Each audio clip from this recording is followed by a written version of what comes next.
You also backed Liz Truss during the leadership contest. Are you sticking to her and her plans for the economy? Absolutely. I'm not going to jump ship or change horses now. I think things could have been handled a bit better, the way the announcement was made. Certainly spooked the market. But I agreed with the policies during the leadership campaign, and I agree with them now. I think we need better presentation, but I think in the long term, things will come good.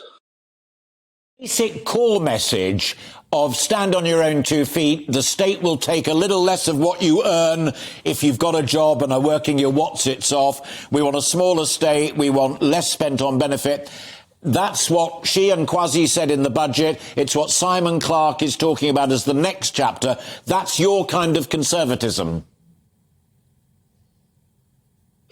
Well, let me say what I feel. I don't claim to be an economist, but I do feel we need to grow the economy. I do feel that lower taxes are the answer, together with help for people that need help, as many do, with the energy. And by the way, do you remember, I think the last time I was on, I predicted that the mortgage problem would be very, very great indeed, and unfortunately I was proved correct with that.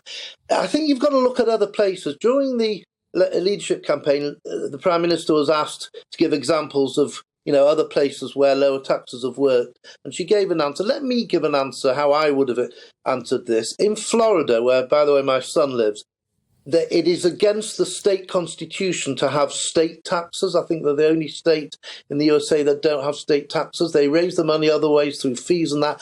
And because of that, they've got a really healthy economy. They recently announced an incredible 200 odd million surplus, and it can work. We just need time to let it work. Unfortunately, markets do get spooked. We live in an age where everything is short-termism, even in sport. If a manager wins the Champions League or he wins the Premier League, and then the next season he loses the first 3 matches, he's out. We've seen that. That's how things work today. People have got to calm down. Yes, markets can be spooked. Do you remember the scene in Mary Poppins where the little boy caused a run on the banks because of his couldn't get his 2p? Do you remember? Yes. And you remember, I know you're very good with American quotes. You remember President Roosevelt, there's nothing to fear but fear itself.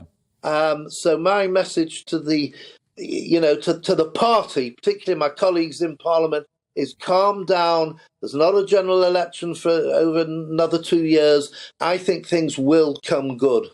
I'm sure they will.